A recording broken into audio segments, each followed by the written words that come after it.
À mon arrivée au Kenya, il y a quelques jours, je rencontre Thomas, jeune étudiant et volontaire pour quelques mois dans le pays. Il me raconte alors l'histoire de Nice Lengete. Nice est une jeune femme qui se bat contre les mutilations génitales féminines au Kenya et partout dans le monde. Cette mutilation génitale féminine consiste généralement en l'ablation ou l'excision du clitoris de la femme, mutilation réalisée sans aucune raison médicale. Au-delà de la très forte souffrance physique pouvant aller jusqu'à entraîner la mort, ces mutilations sont très souvent un terrible traumatisme émotionnel. Nous décidons donc de nous rendre au sud du Kenya, au pied du Kilimandjaro, pour rencontrer Nice. Là, on est actuellement à Noemayanat, où se situe une tribu Maasai. Les Maasai, c'est un peuple très connu qui vit au sud du Kenya, près de la Tanzanie, où se situent de très nombreux parcs. C'est un peuple de semi-nomades, des chasseurs et des cueilleurs, considérés comme de véritables guerriers. Le principal aliment consommé par les Maasai, c'est le lait, parfois mélangé avec du sang, qu'ils prélèvent des bovins sans les tuer. Si je suis présent ici, c'est parce que traditionnellement, l'un des éléments les plus importants de la culture Maasai,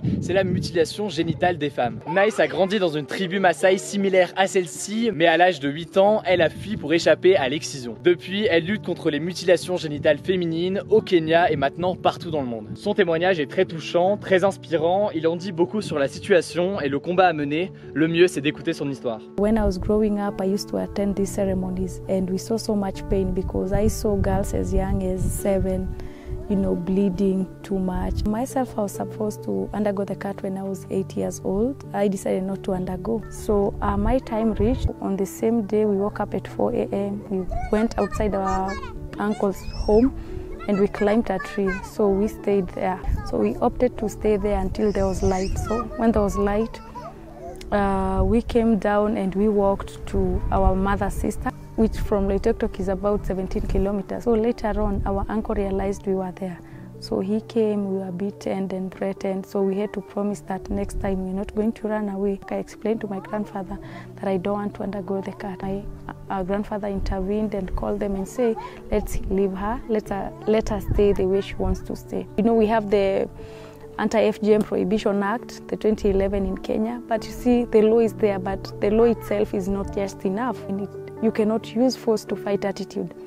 You need a solution. You need to talk to people slowly because it's a cultural issue. You are retaining whatever is important in the culture and leaving out what is harmful, which is just the cut. We've been able to reach over 15,000 girls here through the Alternative Rites of Passage project, but that is not just enough. There's more to be done and we cannot stop it here. So my hope or my vision is to make sure that by 2030 we bring FGM to an end. She's not just a girl. They are important people, they are human beings, and they need to be treated the same way we are treating other human beings and all that. Si la situation semble s'améliorer au Kenya, en partie grâce au travail acharné de Nice, la situation reste critique dans d'autres pays du monde. Selon l'UNICEF, chaque minute, c'est 6 filles et femmes qui sont excisées quelque part dans le monde. Parmi les pays les plus touchés, de nombreux pays d'Afrique, avec en tête des pays comme la Somalie, la Guinée ou Djibouti, où le pourcentage de femmes mutilées dépasse les 95%. Merci à Nice pour son accueil chez elle et sa famille, pour sa grande générosité et bien sûr, surtout pour son immense combat. Merci aussi à Thomas qui m'a accompagné dans ce voyage. On se dit à très vite.